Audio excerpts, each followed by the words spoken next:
بسم اللہ الرحمن الرحیم۔ ناظرین السلام علیکم، میں ہوں آپ کا میزبان صابر شاکر، وفاقی دارالحکومت اسلام آباد سے کچھ اہم ترین تازہ ترین اطلاعات، خبریں۔ لانگ مارچ کو روکنے کی تمام تر خواہشات، تمام تر اقدامات، تمام تر کوششیں ختم ہو چکی ہیں اور لانگ مارچ جاری و ساری ہے۔ عمران خان صاحب اعلان کر چکے ہیں۔ اسلام آباد ہائی کورٹ نے بھی جو ہے ان کی بات نہیں سنی، سپریم کورٹ نے بھی بات نہیں سنی۔ سپریم کورٹ میں گئے اور لانگ مارچ کو رکوانے کی کوشش کی، سپریم کورٹ کے کندھوں پہ رکھ کے بندوق چلانے کی کوشش کی۔ اعلیٰ عدلیہ نے انکار کیا اور بالکل صحیح کیا، کیونکہ یہ کھیل کچھ اور ہے اور اس کھیل کا حصہ سپریم کورٹ آف پاکستان بننا نہیں چاہتی۔ یہ سیاسی کھیل ہے اور انتظامیہ کا کام ہے، آپس میں پولیٹیکل پلیئر، حکومت اور اپوزیشن کا کام ہے ایک دوسرے کو ڈیل کریں، کیسے کرتے ہیں کیسے نہیں کرتے، مذاکرات کریں۔ تو سپریم کورٹ آف پاکستان کا فیصلہ، اس کے بعد اسلام آباد ہائی کورٹ کا فیصلہ، اور اب اسلام آباد وفاقی حکومت نے بالآخر اجازت دے دی ہے، بالآخر اجازت دے دی ہے ریلی کی، لانگ مارچ کی، اور ان کو کہا گیا ہے جناب آپ یہ کام نہیں کریں گے، وہ نہیں کریں گے۔ تو ظاہر ہے وہ تو پہلے بھی نہیں کیا گیا، لیکن لانگ مارچ کے لیے اتنی تیاریاں، یہ تو پرامن لانگ مارچ ہے اور پنڈی تک آ رہا ہے، لیکن دوسری جانب اگر ہم تیاریاں دیکھیں وفاقی حکومت کی، کوئی 50 کروڑ روپے کا بجٹ اس نے رکھا ہوا ہے، اور پھر سینکڑوں نہیں ہزاروں پولیس اہلکار، Sindh police, F C, rangers, Islamabad police, پتہ نہیں کون کون سی فورس جو ہے وہ جمع کر لی ہے، اور پھر باقاعدہ طور پہ یہ پریس ریلیز کر کے بتایا جا رہا ہے، پریس ریلیز جاری کر کے کہ جناب اتنے کچھ سینکڑوں نہیں ہزاروں وہ ہوں گی جی، آپ سینکڑوں گنز ہوں گی، ربڑ کی گولیاں ہوں گی، اتنے 100 ربڑ کی گولیاں، اتنے ہزار آنسو گیس کے شیل، اور وہ بھی سینکڑوں اور ہزاروں کی تعداد میں۔ یہ معلوم یہ کرنا تھا کہ یہ سپریم کورٹ نے بھی حدود و قیود کا تعین کر دیا، اسلام آباد ہائی کورٹ نے بھی کر دیا، اور وہ بار بار کہہ رہے ہیں ہم آ رہے ہیں اور ہمارا کوئی ارادہ نہیں ہے، کسی لشکر کشی کا ارادہ نہیں ہے۔ وہ آئیں گے، پرامن طور پہ آئیں گے، اپنا دھرنا دیں گے، تقریریں کریں گے، کچھ نعرے لگانے ہیں، البتہ انہوں نے کچھ نعرے لگائیں گے اور ان نعروں کا جواب تو ظاہر آئے گا۔ وہ یہ سارا کام کریں گے اور عمران خان صاحب کریں گے، کیونکہ عمران خان صاحب کو ریجیم چینج ہے، آر سی او ہے، وہ پورے کا پورا ایک سائفر ہے اور اس کا کلائمیکس ہونے والا ہے، اور سائفر میں کیا تھا، کس کا نام تھا، کیوں تھا، پھر یہ ہے کہ اسد مجید صاحب جو سفیر تھے ان کے ساتھ کیا ہوا، ان کو کس نے بلایا، کیسے بلایا، یہ سارے کا سارا ایک کلائمیکس ہونے والا ہے۔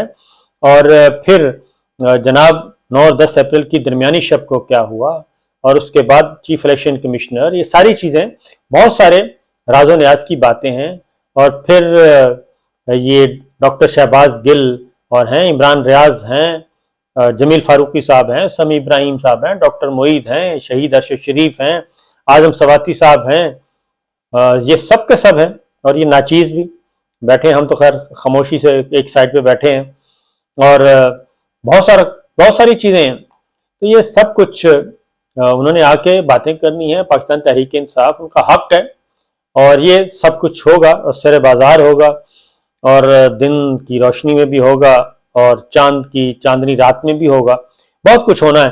خیر بہرحال تو اس لیے یہ ساری چیزیں چل رہی ہیں۔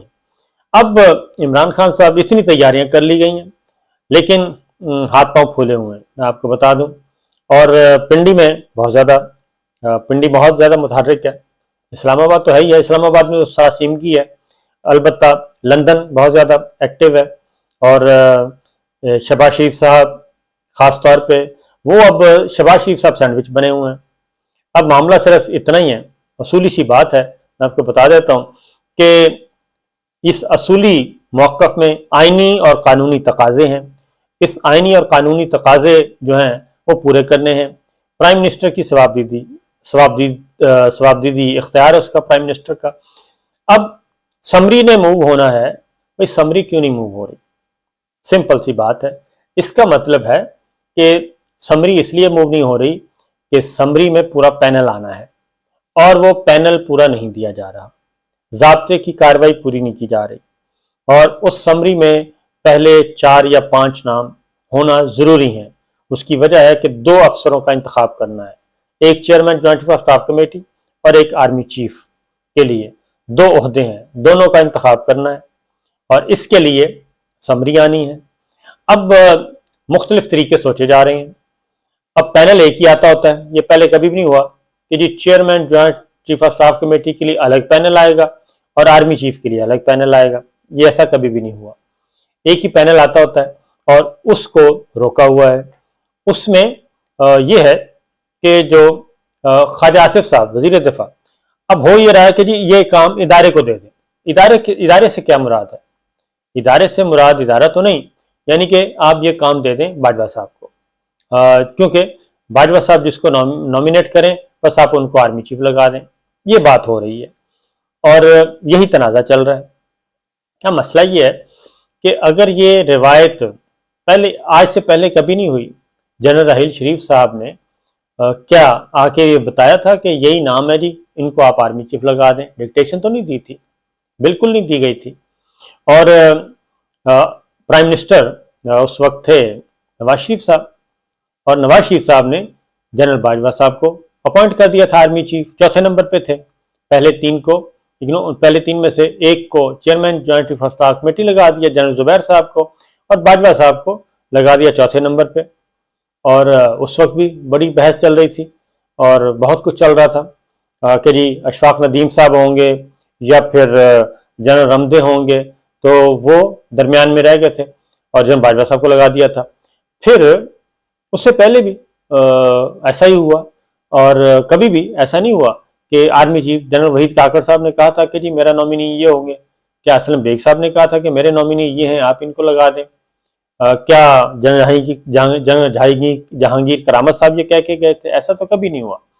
تو اس لیے یہ بات ہی غلط ہے بنیادی طور پہ کہ پھر خواجہ صاحب اب وزیر دفاع خود جب یہ بات کریں، بہت ہی کمزور بات انہوں نے کی، انہوں نے کہا جی یہ اختیار دے دینا چاہیے ادارے کو اور بس وہ جانے، اور ادارے سے مراد ان کا تھا کہ جناب باجوہ صاحب کو اختیار دے دیں، وہ جس کو کہتے ہیں وہ لگا دیں۔ اب کہتے ہیں کہ جی مشاورت سے، ان کی مشاورت سے ہم لگائیں گے۔ تو یہ آئین کیا کہتا ہے، قانون کیا کہتا ہے؟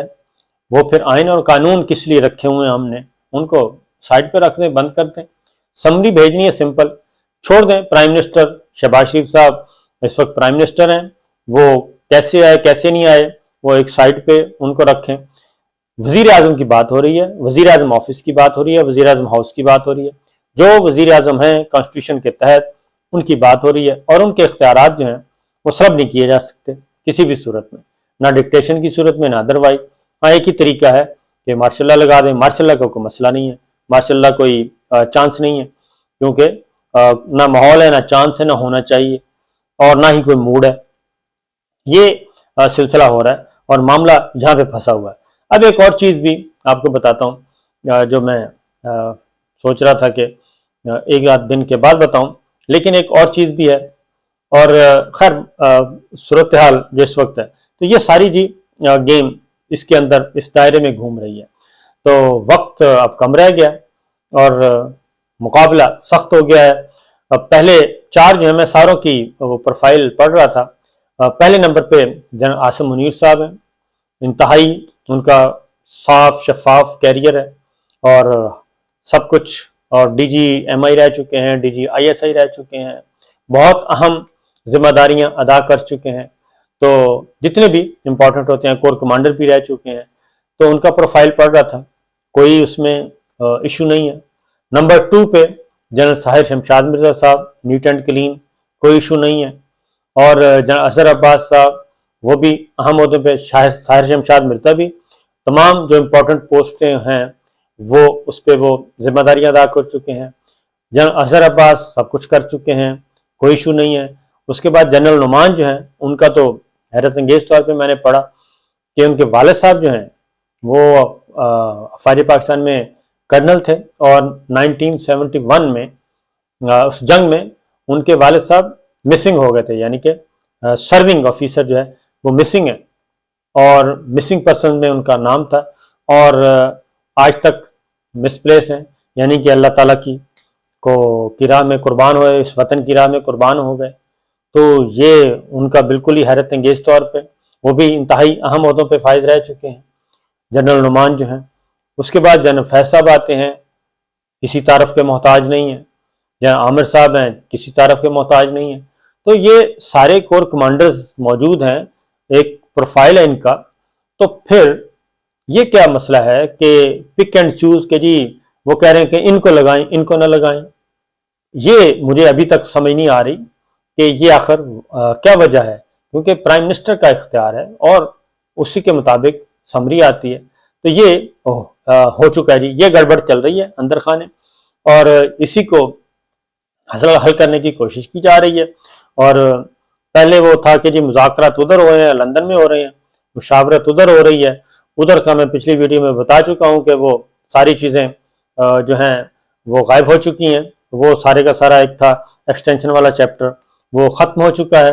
اور اب اگلا مرحلہ ہے، آرمی چیف زرداری صاحب کہہ چکے ہیں، آصف علی زرداری صاحب کہہ چکے ہیں، بلاول بھٹو کہہ چکے ہیں، مولانا کہہ چکے ہیں، اور عمران خان صاحب کہہ چکے ہیں، سب کے سب پولیٹیشین پولیٹیکل پلیئرز کہہ چکے ہیں کہ جناب، یعنی کہ حکومت تو حکومت، اپوزیشن بھی یہ کہہ چکی ہے، عمران خان صاحب بھی، کہ جناب آپ لگائیں میرٹ پہ، اور ان کا کوئی فیورٹ نہیں ہے۔ بالکل زرداری صاحب کہہ چکے ہیں کہ میرا کوئی فیورٹ نہیں ہے۔ تو پھر ان سارے کور کمانڈرز کو متنازع کیوں بنایا جا رہا ہے، اور کون بنا رہا ہے؟ یہ ہے اصل معاملہ۔ پھر اگلی بات یہ بتاؤں کہ ابھی تک کسی بھی کور کمانڈر نے ان افسروں میں سے کسی نے بھی لابنگ نہیں کی کہ یہ خبر کسی کو ملی ہو، یا یہ کسی کو پتہ چلا ہو کہ جی فلاں صاحب جو ہیں وہ اس عہدے کے حصول کے لیے تغذو کر رہے ہیں۔ یہ کوئی بھی نہیں کر رہا۔ تو خدا کے لیے سوچیں ذرا سارے مل کے، یہ ساری چیزیں نہیں ہونی چاہیے، یہ نقصان ہو رہا ہے، اور ہم پورے دنیا میں اس وقت جگ ہنسائی ہو رہی ہے، مذاق اڑایا جا رہا ہے، بھد اڑائی جا رہی ہے۔